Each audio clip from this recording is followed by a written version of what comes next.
జై శ్రీమన్నారాయణ హరిబంధువులందరికీ welcome to our channel అండి. శ్రీ విష్ణు పరివార్కి మీరు అందరూ కూడా మన ఈ ఆధ్యాత్మిక ఛానల్ని ఎంతగానో ఆదరిస్తున్నారు, ప్రోత్సహిస్తున్నారు. మీ అందరికీ కూడా పేరు పేరున నా ధన్యవాదాలు. నేను మీ వాణి సత్య. జై శ్రీమన్నారాయణమ్మ చిట్టి గారు. జై శ్రీమన్నారాయణ గురువు గారు.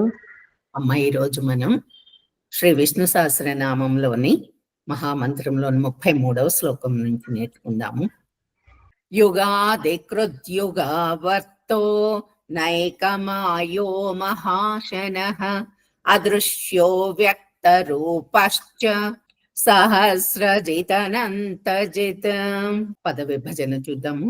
యుగాది కృద్, దాకింద యకారం ఉంది సంయుక్తాక్షరం. యుగాది కృత్ యుగావర్తో రాకింద తకారం. నైకమాయో మహాశనః అదృశ్యో శంకరలో శాకిందకారం సంయుక్తాక్షరం. వ్యక్త వాకిందయకారం కాకింద త, రెండు కూడా సంయుక్తాక్షరాలు. రూపశ్చ శంకరలో శాకింద చ, అది కూడా సంయుక్తాక్షరం. సహస్ర సాకింద రకారం. జిద జిదనంత జిత్ అనొచ్చు, జితనంత జిత్ అనొచ్చు, రెండు కరెక్టే. జితనంత నా కింద, రెండో నా కింద తకారం ఉంది సంయుక్తాక్షరం. ఎక్కడ సంయుక్తాక్షరాలు వచ్చినా మనకి తెలుసు కదా, పైలెటర్ని కొంచెం నొక్కి పలకాల్సి వస్తుంది. అలాగే మహాప్రాణాల్ని గట్టిగా పలకాలి. ఆఫ్లైన్ చూద్దామమ్మ. యుగాది కృద్యుగావర్తో యుగాది కృద్యుగావర్తో యుగాది కృద్యుగావర్తో నైకమాయో మహాశనః నైకమాయో మహాశనః నైకమాయో మహాశనః అదృశ్యో వ్యక్తరూపశ్చ అదృశ్యో వ్యక్తరూపశ్చ అదృశ్యో వ్యక్తరూపశ్చ సహస్రజితనంతజిత్ సహస్రజిదనంతజిత్ సహస్రజిదనంతజిత్. Line wise.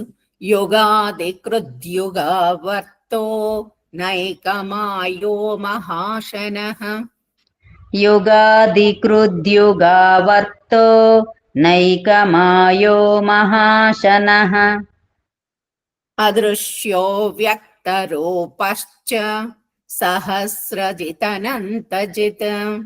అదృశ్యో వ్యక్తరూపశ్చ సహస్రజిదనంతజిత్.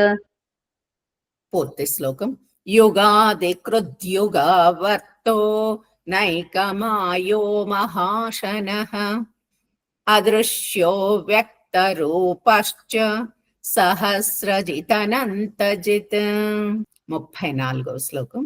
ఇష్టో విశిష్టశ్రేష్టేష్టశ్ శిఖండీ నహుషో వృషః క్రోధః క్రోధకృత్కర్త విశ్వబాహుర్మహీధరః. పద విభజనం. ఇష్టో షణ్ముఖంలో షాకింద టా ఉంది, అవగ్రహం కూడా ఉంది సంయుక్తాక్షరం. విశిష్టష్ అగైన్ సేమ్ షాకింద టా. శిష్టేష్టష్ అన్ని షాలు కింద కూడా టాలు ఉన్నాయి, ఆ 4 కూడా సంయుక్తాక్షరాలు. శిఖండి ఖ మహాప్రాణం, అణ కింద డా ఉంది సంయుక్తాక్షరం. నహుషో వృషః, ఉరు లైట్ గా పలకాలి. వృషః. క్రోధః కా కింద రకారం ఢ మహాప్రాణం. క్రోధ సేమ్. కృత్ కర్త రా దీర్ఘాక్షరం, తా ఉంది సంయుక్తాక్షరం. విశ్వ షా కింద వకారం. బాహుర్ మహీధరః ఠ ఒత్తక్షరం. ఆఫ్లైన్ చూద్దామమ్మ. ఇష్టో విశిష్టశిష్టేష్టశ్ ఇష్టో విశిష్టశిష్టేష్టశ్ ఇష్టో విశిష్టశిష్టేష్టశ్ శిఖండీ నహుషో వృషః శిఖండీ నహుషో వృషః శిఖండీ నహుషో వృషః. క్రోధః క్రోధకృత్కర్త క్రోధః క్రోధకృత్కర్త क्रोधः क्रोधकृत्कर्ता विश्वबाहुर्महीधरः विश्वबाहुर्महीधरः विश्वबाहुर्महीधरः लाइन वाइज इष्टो विशिष्टश्रेष्ठेष्ट शिखण्डी नहुषो वृषः इष्टो विशिष्टशिष्टेष्टशिखण्डी नहुषो वृषः क्रोधः क्रोधकृत्कर्ता विश्वबाहुर्महीधरः क्रोधः क्रोधकृत्कर्ता विश्वबाहुर्महीधरः वेरी गुड पूर्ति श्लोकम् इष्टो विशिष्टश्रेष्ठेष्ट शिखण्डी नहुषो वृषः क्रोधः क्रोधकृत्कर्ता विश्वबाहुर्महीधरः 35వ శ్లోకం अच्युतः प्रथितः प्राणः प्राणदो वासवानुजः अपान्निधिरधिष्ठानम् अप्रमत्तः प्रतिष्ठितः పదాలు చూద్దాము అచ్యుతః చా కింద యకారం ప్రథితః పా కింద రకారం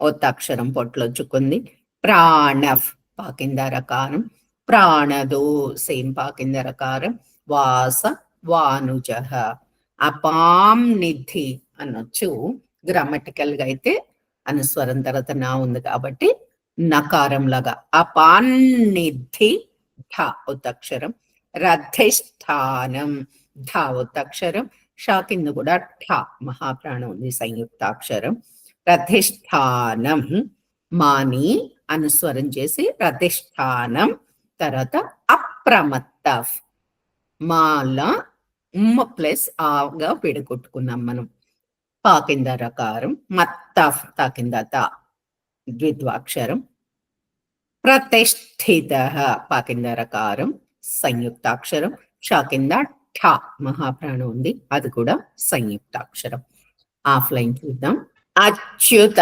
ప్రథిత ప్రాణ అచ్యుత ప్రథిత ప్రాణ అచ్యుత ప్రథిత ప్రాణ ప్రాణదో వాసవానుజః ప్రాణదో వాసవానుజః ప్రాణదో వాసవానుజః అపాన్నిధిరధిష్ఠానం అపాం నిధిరధిష్ఠానం అపాం నిధిరధిష్ఠానం అప్రమత్తః ప్రతిష్ఠితః అప్రమత్తః ప్రతిష్ఠితః అప్రమత్తః ప్రతిష్ఠితః లైన్ వైజ్ అచ్యుత ప్రథిత ప్రాణ ప్రాణదో వాసవానుజః అచ్యుతః ప్రథితః ప్రాణః ప్రాణదో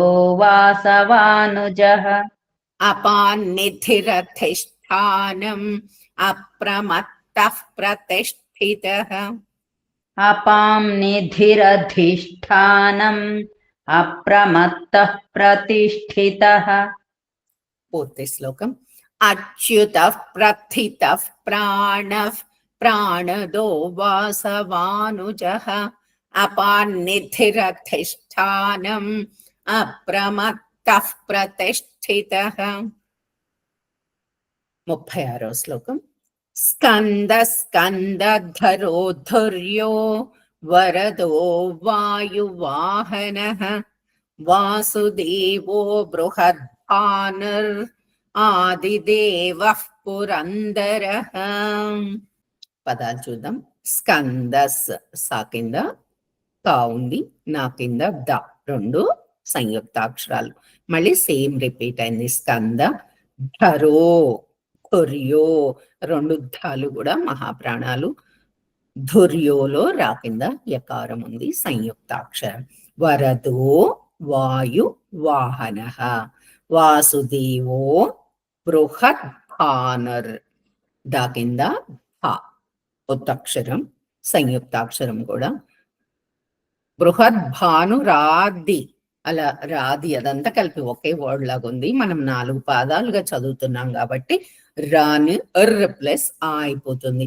బృహద్భానుర్ ఆదిదేవ పురందర, నా కింద ద సంయుక్తాక్షరం. ఆఫ్లైన్ చూద్దామమ్మా. స్కందధరోధుర్యో స్కందధరోధుర్యో స్కందధరోధుర్యో వరదో వాయువాహనః వరదో వాయువాహనః వరదో వాయువాహనః వాసుదేవో బృహద్భానుర్ వాసుదేవో బృహద్భానుర్ వాసుదేవో బృహద్భానుర్ ఆదిదేవః పురందరః ఆదిదేవః పురందరః ఆదిదేవః పురందరః. Line wise. స్కందధరోధుర్యో వరదో వాయువాహనః స్కందధరోధుర్యో వరదో వాయువాహనః వాసుదేవో బృహద్భానుర్ ఆదిదేవః పురందరః వాసుదేవో బృహద్భానుర్ ఆదిదేవః పురందరః. పూర్తి శ్లోకం. స్కందధరోధుర్యో వరదో వాయువాహనః వాసుదేవో బృహద్భానుర్ ఆదిదేవః పురందరః. జై శ్రీమన్నారాయణమ్మ. జై శ్రీమన్నారాయణ గురువు గారు, ధన్యవాదాలు. ఈ వీడియో గనక మీకు నచ్చినట్లయితే తప్పకుండా సబ్స్క్రైబ్ చేసుకొని లైక్ చేయండి. మీ లైక్స్ వలన మన ఛానల్ ఎక్కువ మందికి రీచ్ అయ్యే ఆస్కారం ఉంటుంది. వన్స్ అగైన్ ధన్యవాదాలు.